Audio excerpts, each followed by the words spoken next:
Every no from the divine is a secret door that opens inward, not outward. When you hear it, the world may fall silent, yet the soul begins to awaken. It is in that silence that the hidden beauty begins to unfold. The realization that what you were denied was never loss, but redirection from the beloved's own hand. The mystic understands that no is not absence, it is refinement. It reshapes your longing, teaching the heart to desire only what carries the scent of eternity. Each refusal strips away illusion until you stand before what is truly meant for you, not because you earned it, but because it could not exist without you. There is a moment when the seeker looks back and sees that every no was a light disguised as shadow, every closed path a compass pointing home. What the ego saw as delay, the soul now recognizes as mercy in motion. In truth, the divine never withholds, he redirects. For every no is a whisper saying, "What I have for you begins where your will ends." When the divine utters no, it is not the sound of refusal, but the planting of an unseen seed. The heart feels empty for a moment, yet that emptiness is fertile ground. In the silence following denial, something invisible begins to take root. Patience, surrender, deeper trust. What seemed like loss is the soil of transformation. For every no carries the hidden potential of a gift not yet born. The mystic learns that divine withholding is a kind of sowing. The surface of life may appear barren, but beneath it, mercy is germinating. The soil must rest before the seed can awaken, and so too must the soul. When Allah withholds, He is not ignoring. He is preparing the heart to recognize abundance when it comes. Waiting becomes worship, and surrender becomes water. In every denied prayer, a greater wisdom sleeps. The beloved measures gifts not by the timing of desire, but by the readiness of the receiver. A no spoken today may be a yes that will echo for eternity. The mystic does not beg for the seed to sprout quickly. He trusts that the divine sows nothing in vain. Even silence is a form of cultivation. There is beauty in what does not happen. The unseen alignment, the disaster averted, the desire withheld, all are threads of mercy weaving unseen protection. The soul, impatient to bloom, forgets that even the seed must crack before it grows. The divine no is that gentle breaking the fracture through which awareness enters. The heart that listens deeply hears warmth even in refusal. The no is never cold. It carries the temperature of divine care. Like a gardener pruning a beloved tree, the beloved cuts only to strengthen. The loss that follows is temporary. The growth that comes is eternal. The mystic kneels before the pruning, whispering gratitude for the wisdom hidden in pain. Every denial teaches detachment. When the heart releases its insistence, it learns to rest in presence. What was once sought outside begins to rise within. The beloved denies to redirect, so that love no longer depends on outcome, but on being. This is the secret of peace, to want nothing more than His will unfolding. The no becomes sacred when the seeker stops demanding translation.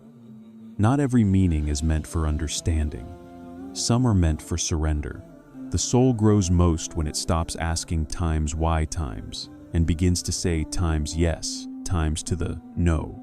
In that paradox, divine intimacy flowers closeness without comprehension, faith without form. What appears denied is often being purified. Desire must be tested by delay. Longing must be refined by waiting. Only then does love become true, no longer hunger, but devotion. The mystic learns to love the giver more than the gift, to bow, not to fulfillment, but to wisdom. The denied request becomes the answered prayer. The divine no cleanses the soul of illusion. Each disappointment washes away attachment to the temporary. When nothing is left to cling to, only truth remains. In that bare stillness, the heart begins to see that the beloved was never distant. He was simply removing every veil that made you think you needed more. The no teaches you the rhythm of divine timing. What you think you are ready for might still be ripening in the unseen. The fruit picked too soon is sour. The gift given too early becomes burden. The beloved waits until your roots are deep enough to hold the blessing. Patience, then, is not delay. It is alignment with eternity. Sometimes, the divine denies not to withhold, but to protect. The path closed before you may have led into darkness. The unseen danger you never met is itself a miracle. Gratitude, then, must be offered not only for what arrives, but for what was never allowed to enter. The mystic praises absence as fervently as presence. Each no bends the heart toward humility. Pride cannot survive unanswered prayers. Through the ache of unfulfilled desire, the soul learns its own smallness, and in that smallness, it finds vastness. When the ego falls silent, the truth speaks. The refusal was never rejection, but remembrance that only He gives meaning. The divine no turns the seeker inward. What cannot be found outside must be uncovered within. The heart becomes the meeting place of destiny and mercy, where refusal transforms into revelation. In the echo of every ungranted wish, the soul begins to hear the beloved's whisper, asterisk, I am your answer. Asterisk, every no carries a hidden promise. Though the door closes, the wind still carries fragrance from beyond it, a sign that something greater is near. The mystic does not chase the door. He follows the scent. In this way, he learns that the divine never ends a story without planting the beginning of another. What feels like divine silence is often divine speech, too vast for words. The no is a pause written by eternity, so that the heart may learn to read in stillness.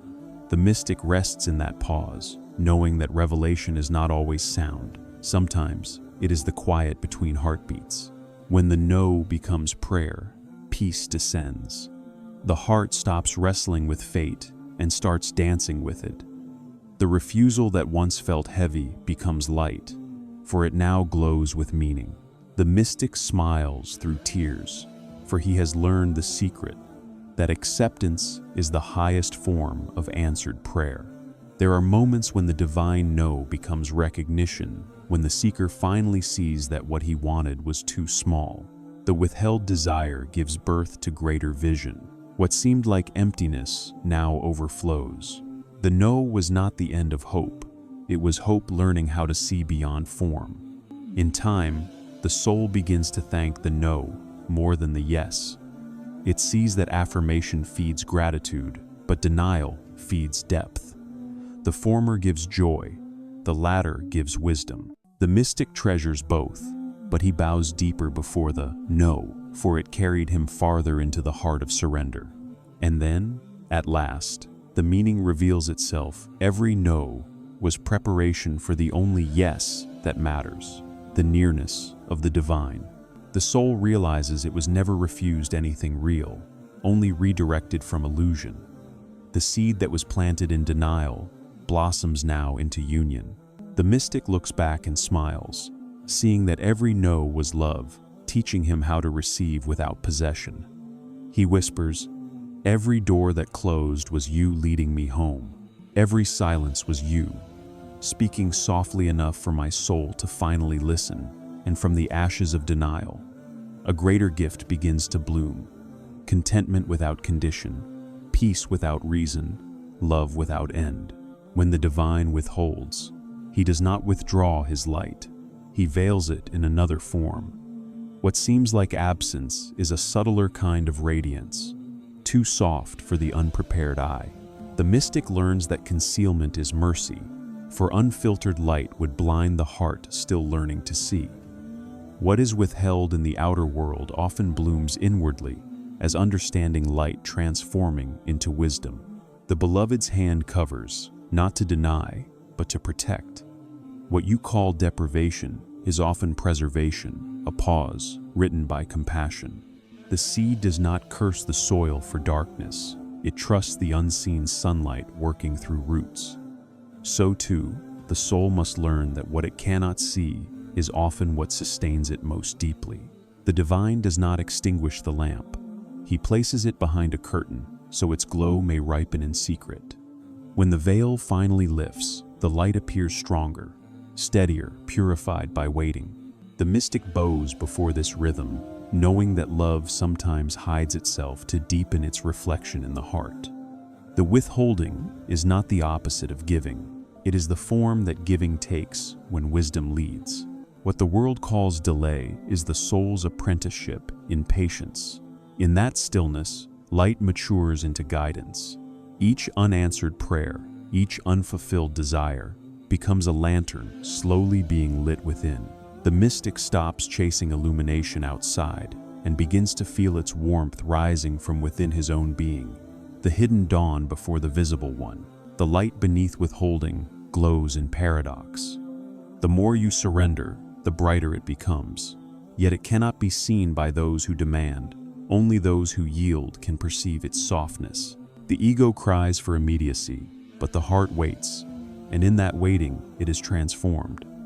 What feels like denial becomes intimacy without sound. Divine withholding is not punishment but precision. The beloved measures the flow of light with infinite care, ensuring that it reaches you in the form you can bear. If he delayed, it was so that your vessel could expand. If he concealed, it was so your sight could adjust. The mystic understands that even the shadows are arranged by light. When the soul accepts the rhythm of hiddenness, peace descends. It ceases to fight the veil and begins to study its texture. In every silence, a pattern appears, mercy woven into absence, guidance disguised as pause. What was once frustration becomes awe, for the mystic now sees that withholding itself is a form of revelation. The unseen light ripens in darkness.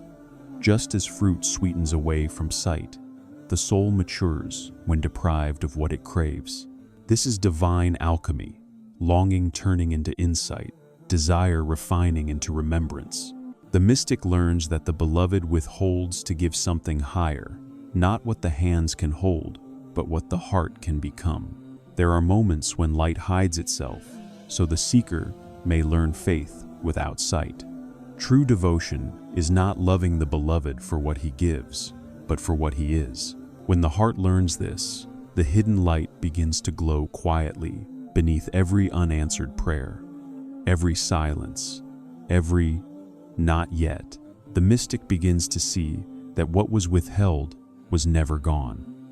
The light did not vanish, it descended inward. What once illuminated the path now illuminates the heart. The journey shifts from movement to stillness, from reaching to resting. The seeker realizes he was never left in the dark. He was being taught how to see from within. The veil of withholding trains the soul to recognize subtlety. Not all light is brightness. Some is warmth, some is peace. The mystic learns to sense presence without form, to trust glow without glare. What he once called void becomes fullness. What he called delay becomes divine timing, breathing through silence. When love matures, it no longer demands proof. The mystic ceases to seek signs of favor. He understands that even concealment is love.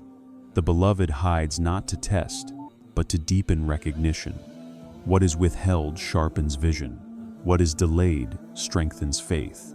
In time, the veil becomes transparent, and the seeker sees that even darkness was a kind of light. The hidden light speaks softly, through intuition, through quiet understanding, through the peace that appears after surrender. It cannot be commanded, it must be received. The mystic waits with empty hands and a full heart, knowing that the beloved fills emptiness before fullness. Withholding bends the heart toward humility. It teaches that nothing is owned, everything is borrowed, and even longing belongs to the giver. When the mystic realizes this, he no longer chases the gift, but falls in love with the giver. The very act of waiting becomes worship, and patience itself begins to shine. Sometimes the light hides in the very thing you resisted. The pain you feared was the womb of understanding. The silence you dreaded was the echo of divine speech.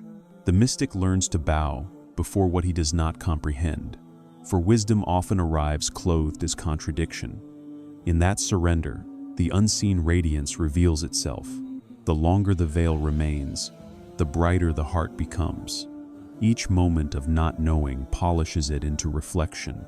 When the light finally dawns, it finds no obstruction, only transparency. The mystic discovers that the purpose of withholding was to make him capable of receiving without possession. To the impatient, withholding feels cruel. To the awakened, it feels tender. The soul realizes that the beloved withholds not to distance, but to draw closer, invisibly, silently, perfectly. The light behind the veil was never gone. It was waiting for your gaze to soften enough to see it. In the moment of deepest stillness, the mystic understands. What is hidden is not less real. It is more real, too vast for form. The withholding of light was not darkness but transition, the pause between seeing and becoming. The divine was not absent. He was changing the way the soul perceives. The seeker sees both the light and the veil as one. He understands that the concealment was part of the revelation, that absence was another face of presence. The mystic smiles through tears, whispering, "You never withheld from me. You only taught me to see beyond sight." The light that hides beneath divine withholding becomes the truest illumination, a brightness that does not fade, a knowing that does not depend on vision. The mystic carries it quietly, like an ember that never dies. He walks not by what he sees, but by what he has become. Light born of waiting, love born of trust, peace born of the unseen. When the divine closes a door, the heart trembles first, thinking it has been abandoned. Yet in time, it learns that the closing itself is an act of mercy, a veil drawn over what would have harmed the soul or delayed its awakening. What you call an ending is often the beloved's hand turning you gently from illusion toward truth. Closure is not rejection, it is protection, written in silence. The mystic understands that compassion does not always come as comfort. Sometimes it comes as distance, as the firm closing of a path that once felt luminous. This is not cruelty, but precision, the divine, shaping your direction so that your longing might mature. The heart, though wounded, begins to perceive the tenderness behind the severing. Closure is the moment when divine love takes a new form, not the granting of what you want, but the release from what you no longer need. The beloved ends what your will cannot, preserving you from attachments that have finished teaching their lesson. What appears as loss becomes liberation, though the heart must first weep before it sees clearly. To be closed out of something is to be ushered into something unseen. The doorway may vanish, but the corridor of faith begins. The mystic learns to bow to this invisible guidance, trusting that every departure conceals an arrival. The divine never removes without replacing, never silences without meaning. When Allah closes, He also gathers. He pulls the heart away from dispersion toward stillness. The pain of separation refines attention, teaching the soul to listen for the subtle music behind endings. What once was distraction becomes devotion.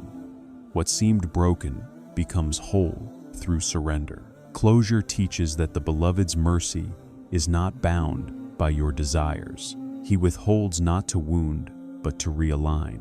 The mystic feels the ache of loss, yet sees within it the perfection of balance. To remain too long in comfort is to fall asleep. Endings are the alarms of love, awakening the sleeper to a new dawn. There is compassion in conclusion, though the eyes see only fragments. The divine writes endings as carefully as beginnings. The story closes not with neglect, but with design. The mystic learns that the last page is written in tenderness, and that tears, too, are a language of guidance. When the heart stops resisting closure, it begins to heal. What once felt like punishment now feels like cleansing. The empty space left behind becomes fertile ground where remembrance can take root. Nothing is truly taken. It is returned to its rightful place in the unseen, where all things are kept safe until they are understood. Closure, when received with faith, transforms into clarity. The mystic realizes that doors close not to imprison, but to protect, not to deprive, but to redirect. Each ending refines the path, narrowing it until only love remains. Compassion hides in the narrowing, the kindness of being led away from multiplicity toward unity. The heart that trusts closure discovers stillness beyond chaos.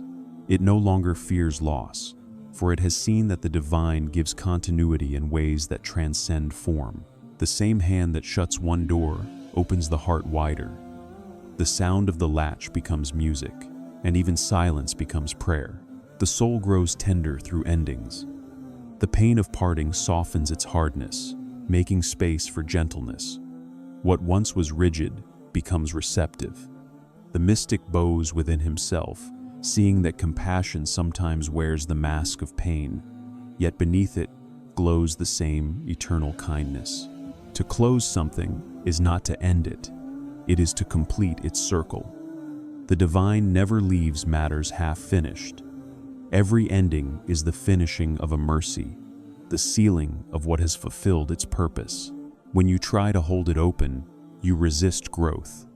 When you let it close, you enter the next mystery, waiting to unfold.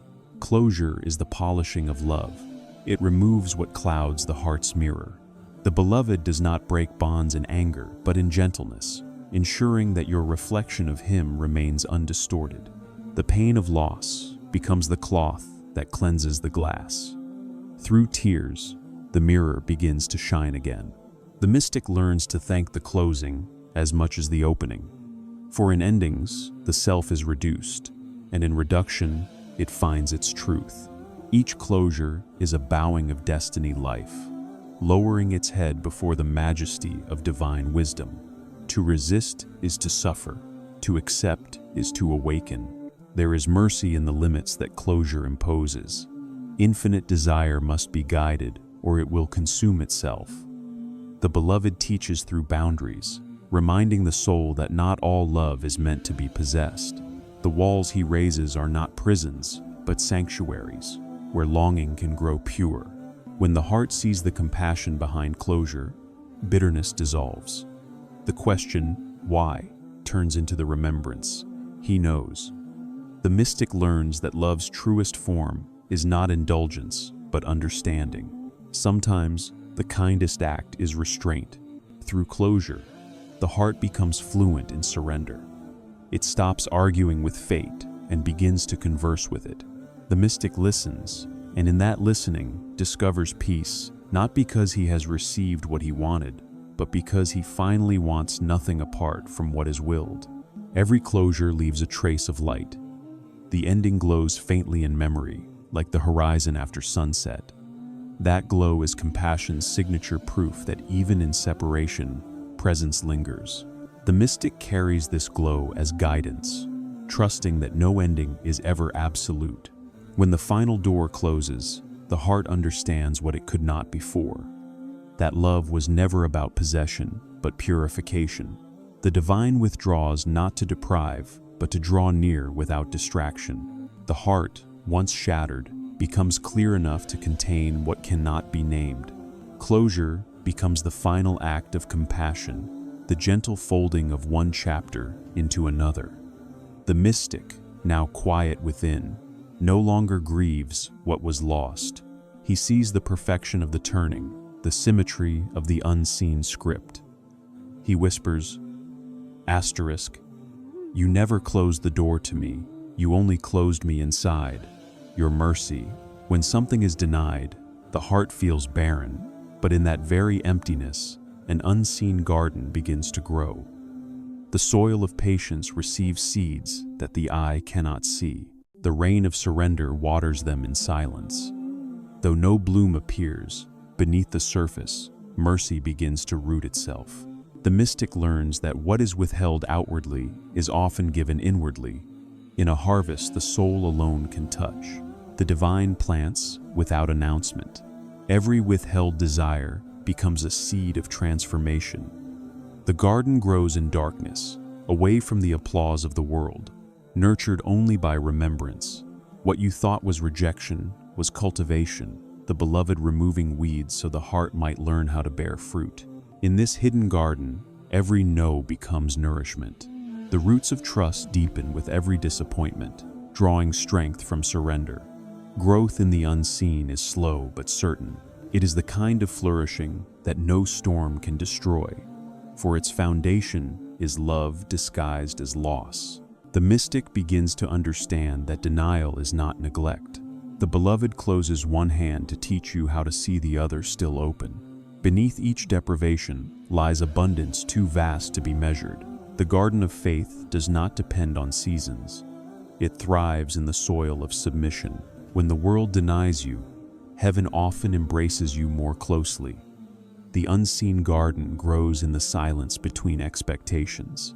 Each unanswered prayer becomes a leaf, unfolding toward light. It is not visible to those who look outward. Only the inward gaze can witness its slow blossoming. Patience becomes the gardener's hand. The mystic waters his unseen garden with tears, trusting the divine to turn sorrow into fragrance. Nothing is wasted. Even the salt of grief becomes nourishment for unseen beauty. In loss, the soil softens. In stillness, roots spread. The garden within does not compete with the gardens of the world. It does not shout. It does not display. It simply exists, fragrant and eternal. What others see as failure becomes your quiet Eden, blooming in the intimacy of divine secrecy. When the beloved denies, he prunes. He cuts away what would overgrow your clarity. The pain of pruning is real, yet it is mercy in disguise. Each removed branch makes space for a truer flower. The mystic learns that beauty grows best where attachment has been trimmed. Sometimes, the unseen garden grows beneath the ruins of your plans. You thought your foundation collapsed, yet beneath it, life was preparing to rise anew. The divine does not plant where the old still stands. He first makes space for the eternal to breathe. Every denial holds the fragrance of destiny. The door that closed left room for roots to dig deeper. The storm that broke your will carried seeds on its wind. The beloved scatters blessings through what you call delay, planting them in the soil of surrender. There is a sweetness in divine denial that cannot be described, only tasted by those who wait. The heart that has wept long enough begins to feel a strange calm, as if the unseen garden is whispering back, "What you lost was only the shell of what I am growing within you." Growth unseen is often the most complete. The soul matures in silence, fed by trust instead of proof. The mystic stops seeking visible blossoms and begins to honor the invisible fragrance. What grows without witness belongs fully to the beloved. The unseen garden teaches detachment from outcomes. You learn to water without demanding fruit, to wait without measuring progress. In that stillness, contentment blooms. The mystic realizes that joy does not come from the harvest, but from the act of tending what only God can make grow. Even the dry season is sacred. When no rain falls, faith becomes the dew that keeps the roots alive. The garden may appear dormant, but it is never dead. Beneath the dust, life continues the promise of green, hidden beneath the patience of brown. The unseen garden grows where sight ends. It thrives in trust, not in evidence. The mystic's task is not to command growth, but to remain open. Every act of surrender becomes sunlight for the soul. Every unfulfilled desire becomes a new seed waiting for divine timing. There is mercy in what you cannot see. The unseen garden guards you from the arrogance of thinking you can create alone. It reminds you that all beauty is borrowed, that all blooming is by grace. The mystic kneels before this truth, knowing that even unseen, the garden is enough. Sometimes, years later, the heart catches the scent of what was planted long ago. A moment of peace, a flash of understanding, a soft contentment. These are the flowers that bloom from old denials. The mystic smiles, remembering prayers that were never answered, yet always fulfilled. The unseen garden does not perish. It extends beyond life, carrying the fragrance of every surrendered moment into eternity. Each denied wish becomes a petal in the bouquet of remembrance. The beloved gathers them all, unseen, unforgotten, and when at last the veil lifts, the mystic beholds what had been growing in secret all along, a vast field of mercy, stretching beyond comprehension. He whispers, asterisk, "You never denied me anything. You only taught me to receive what cannot fade." The unseen garden is his heart, and within it, the beloved forever blooms. Absence is not emptiness. It is the mirror where presence reveals its meaning. When the beloved withdraws, the heart begins to see what nearness had concealed. In the silence of distance, love takes on a new clarity, no longer dependent on form or touch, but alive through remembrance. What seems like loss becomes a lesson in essence: to love without seeing, to trust without proof, to feel without holding. Presence teaches gratitude, but absence teaches depth. When the warmth fades, the soul searches for its source. It begins to understand that the light it misses was never outside, but within. The mystic learns that longing is the shadow of divine intimacy, proof that something unseen still binds the seeker to the sought. The heart cannot truly know presence until it has walked through absence. In emptiness, the soul discovers its own reflection of the infinite. The ache that once felt unbearable becomes prayer, a conversation without sound. The mystic realizes that distance is not exile, but preparation for a higher kind of nearness. Absence cleanses attachment. When the beloved form disappears, the heart is forced to love the essence. What was once bound to image becomes loyal to being. This is mercy, disguised as separation, the gentle breaking of dependency, so that love may stand on its own. When the divine hides himself, it is not rejection but refinement. He withdraws the comfort of nearness so the soul may awaken to awareness itself. The mystic who endures this night of spirit finds that darkness is not the opposite of light, but its womb. What vanishes in form is reborn as understanding. The absence of presence is the teacher of sincerity. When the outer warmth is gone, what remains is truth, stripped of ritual, free of habit. The seeker prays not for comfort, but for clarity.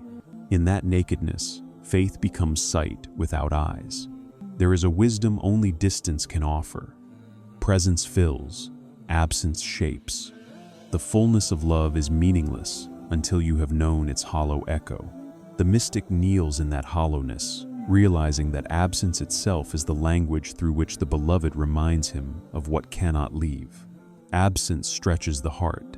It pulls longing like string, refining it until it vibrates with remembrance. Every moment apart becomes worship. Every ache, a silent Ya Allah. The mystic understands that what he misses most is not the form of God's nearness, but the awareness of his constancy. When absence deepens, presence becomes unbearable in its beauty. The soul that has known the desert drinks differently from the spring.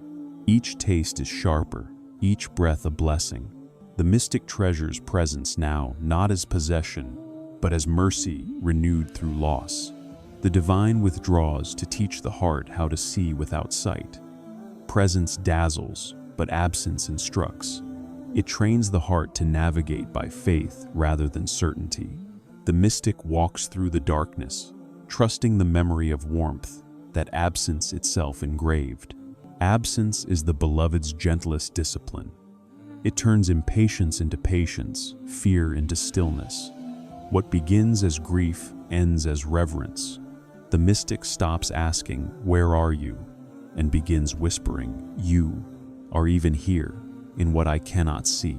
When the outer presence fades, the heart learns to perceive subtler light, the kind that glows beneath breath, between moments, behind tears. The mystic recognizes this light as the same presence he once thought gone, now hidden in finer form. Absence humbles the seeker. It teaches that love does not belong to the one who feels it. It flows from the one who gives it. When the heart can no longer feel, it must learn to remember, Memory becomes the thread that ties soul to source, weaving faith through the gaps of perception. The silence of absence is not empty. It vibrates with echoes of everything once heard.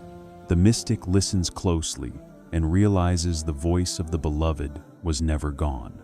It had only shifted from sound to silence, from speech to meaning. When absence lingers long enough, it dissolves fear. The seeker discovers that even without signs, the divine continues to move within him. The breath still rises, the stars still turn, and that constancy is its own kind of presence. The lesson is simple. Nothing truly vanishes in the realm of the real. In absence, love becomes pure. It no longer depends on comfort, only on truth. The mystic learns that real nearness is not measured in distance, but in remembrance. The heart that remembers in absence shines brighter than one that sees in light. Every longing cry that rises from separation is answered by silence, not because the beloved ignores, but because silence is the most complete reply. It holds all answers within it, beyond the reach of words. The mystic bows before that silence, as one bows before revelation. The ache of absence is a doorway. Through it, the soul steps beyond duality. It realizes that there was never presence without absence, nor absence without presence. They are the inhale and exhale of divine love, the rhythm by which existence remembers its source. When absence finishes its teaching, it gives way not to return, but to realization. The mystic no longer seeks presence as experience. He knows it as essence. Every breath, every shadow, every pause is filled with the same unbroken awareness. And in that final awakening, the seeker whispers, "Asterisk, your absence was my training, your silence my scripture, your concealment my initiation. What I thought was distance was only you, changing the way I see. For in every absence, you were present as the longing that never left me." There comes a moment when the veil of confusion lifts, and what once felt like rejection reveals itself as mercy in disguise. The heart looks back at every unanswered prayer, every lost chance, and sees the pattern protection woven through denial. The mystic smiles through tears, understanding that every refusal was not the end of a path, but the guarding of one's soul from what it could not yet bear. The divine refuses not to deprive, but to preserve. He shields the seeker from gifts that would shatter before their time, from desires that would burn too bright and consume the heart's peace. What the ego called loss was the beloved's way of saying, "Asterisk, not this, not yet, not for what you are, but for what you will become." Asterisk. Refusal is not punishment, it is sacred redirection. In hindsight, the mystic sees how mercy often walks in silence. The road that closed spared him from thorns unseen. The delay that broke his spirit was a shield against a heavier sorrow. The refusal that left him empty created space for revelation. Each no becomes luminous, glowing softly with the wisdom of timing. Divine protection does not announce itself with trumpets. It arrives quietly through denial. The world calls it misfortune, but the awakened heart calls it grace. The mystic learns that protection is not always safety from pain, but preservation of meaning, the unseen hand, guiding him away from what would have dimmed the soul. When the heart is immature, it begs for everything that shines. It cannot yet tell gold from glass. So, the beloved closes his hand, hiding the true treasure until vision matures. The refusals of God are not barriers, but guardians, keeping the seeker from mistaking imitation for truth. The mystic who has suffered enough begins to thank the rejections. He sees that every lost desire became a doorway to remembrance. What he thought was cruelty was divine care, restraining his impatience. For the fire of longing must be contained until it purifies, else it destroys what it touches. Each refusal bends the heart toward humility. Pride demands, but love waits. The one who has been refused learns silence, not the silence of defeat, but the stillness of trust. It is in this stillness that the deeper gifts arrive, those not seen by the eye or held by the hand. Protection often comes wrapped in emptiness. The absence of what you wanted is filled with what you needed.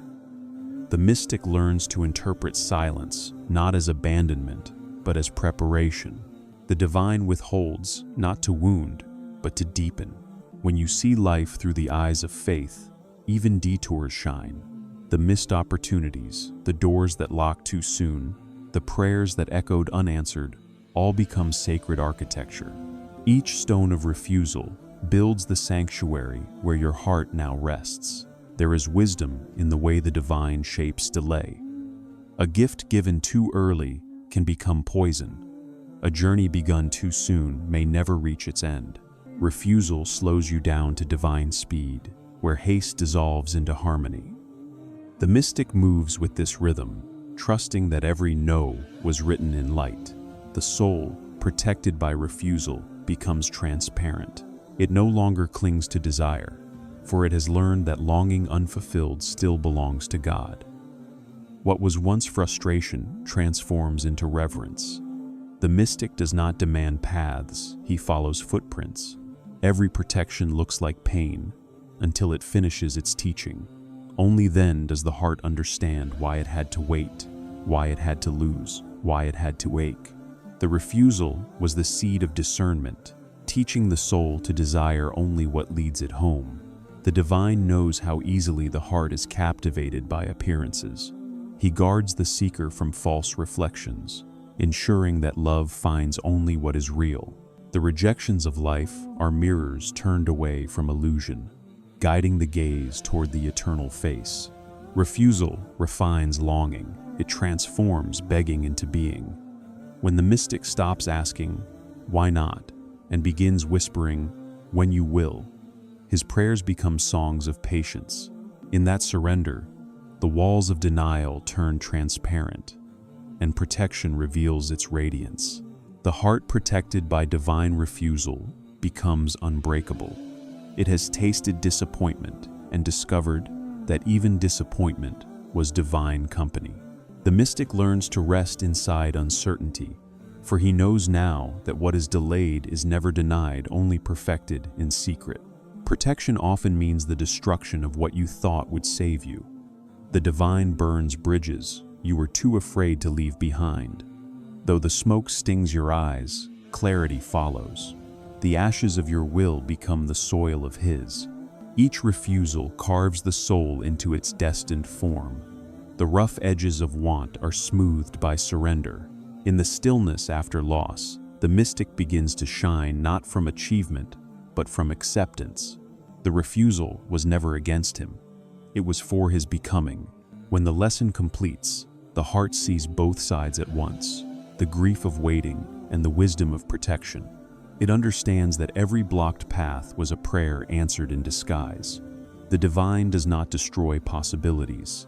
He refines them until they reflect his mercy. The mystic kneels and whispers, "You never refused me. You only saved me from what I could not see." The refusals of life become revelations. The denials become direction. What once felt like silence now sounds like love. For the truest protection is not from harm, but from anything that would keep you from him. Expectation is the shadow of desire, and desire is the echo of distance. When the soul releases what it hoped for, it steps into the vastness of what already is. The heart no longer demands. It begins to breathe in harmony with divine rhythm. What once was longing becomes stillness, and in that stillness, trust is born, not as thought, but as being. The end of expectation feels first like falling, yet it is the only way to learn how to float in mercy. The mystic realizes that surrender is not weakness, but alignment with what was written before the first breath. When the will dissolves, the waves carry the seeker effortlessly toward the shore of peace. Expectation measures, trust merges. The one who expects counts outcomes, but the one who trusts becomes part of the unfolding. The mystic learns to live in the moment between inhale and exhale. where nothing is certain, yet everything is complete. This is the secret of divine ease. The heart no longer negotiates with destiny. When the heart stops demanding, the world begins to reveal its hidden generosity. The beloved gives not to those who grasp, but to those who let go. Every release becomes an invitation to receive what cannot be lost. The mystic smiles, knowing that true abundance begins where ownership ends. Expectation builds walls. Trust opens windows. The one who insists on a single outcome blinds himself to the infinite ways grace arrives. When expectation dies, the soul begins to see the beloved's hand in every direction, in gain and loss, in silence and sound. Nothing is wasted when all is trusted. The end of expectation is the purification of love. To trust is to love without asking for return, to surrender without condition. The mystic no longer seeks response, for the very act of surrender is fulfillment. The beloved's silence becomes the most eloquent reply. The death of expectation is the resurrection of wonder. Without the weight of desire, every moment becomes new, every breath miraculous. The mystic learns that reality is not fixed. It is constantly being created through surrender. In trust, time itself becomes sacred. When expectation ends, anxiety dissolves. The future loses its sharpness, the past its gravity. Only presence remains, vast and luminous. The mystic walks lightly through the world, for he carries nothing but the certainty of divine care. What is meant will find him. What is not will pass through him like wind. The heart that has released expectation begins to taste freedom. It no longer bargains with destiny or measures its worth by outcome. Instead, it moves in rhythm with what unfolds, like a leaf carried by a current too gentle to resist. Trust becomes the only direction. Expectation is rooted in fear, the fear that the divine may forget. But trust is remembrance, knowing that forgetfulness exists only in the human mind, never in the heart of God.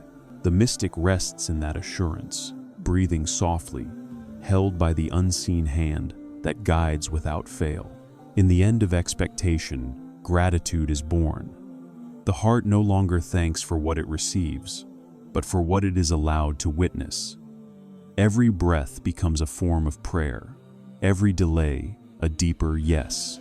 Trust turns, even waiting, into worship. The mystic learns that trust is not the absence of will, but the perfection of it, the will aligned with truth rather than desire. When the inner voice no longer says, "I want," but whispers, "I accept," a door opens in the unseen. Through it flows peace, endless and complete. Expectation makes the heart tense. Trust makes it tender. When the grasp loosens, compassion enters. The mystic becomes soft enough to bend, and in that bending, he finds strength. For nothing breaks in the one who no longer resists the flow of divine decree. When trust takes root, time itself changes texture. The future is no longer a threat, the past no longer a wound. Everything becomes revelation, even the moments once called failure. The mystic walks among ruins and sees gardens waiting to bloom. Expectation keeps the soul restless, but trust makes it luminous. To trust is to live as though everything is already answered, even the questions still forming. The mystic carries this peace like light under the ribs, silent, steady, inextinguishable. At the end of expectation, the self dissolves. The distinction between prayer and answer fades. The mystic no longer asks, he listens.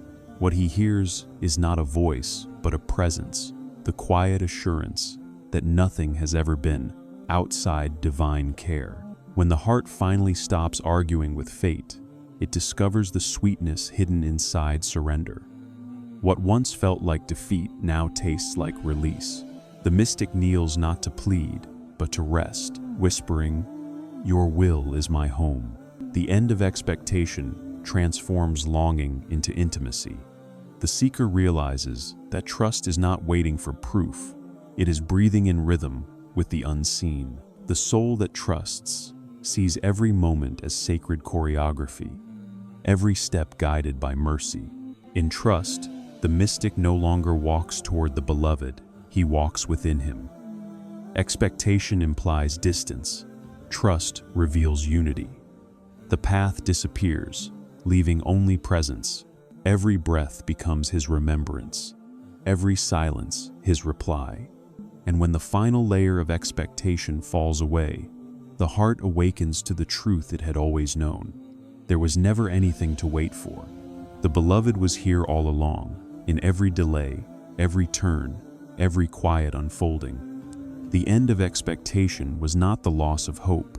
It was the discovery that hope itself was a name of God. When the heart finally releases what it thought it needed, it steps into a stillness that cannot be broken. The world no longer feels like a series of gains and losses. It becomes a single, unending breath of divine presence. The mystic understands now that expectation was never the bridge to peace. It was the veil that hid it. What the heart once chased through countless tomorrows, it discovers quietly in the simplicity of now. Trust is not born in certainty. It flowers in surrender. The soul learns that to rest in the will of the beloved is to be carried by the current of mercy itself. Nothing more needs to happen for life to be complete, for even in silence, the beloved speaks. Every denial, every delay, every ending was a verse of the same revelation. I was guiding you home to me. And as the mystic gazes back upon the path, he sees no mistakes, no misfortunes, only the handwriting of love shaping him, refining him, teaching him to breathe with the rhythm of divine wisdom. The end of expectation is not emptiness, it is arrival. It is standing before the infinite with open hands and whispering, "You were the promise behind every waiting, the peace behind every storm." Trust is not something the heart learns, it is what the heart becomes.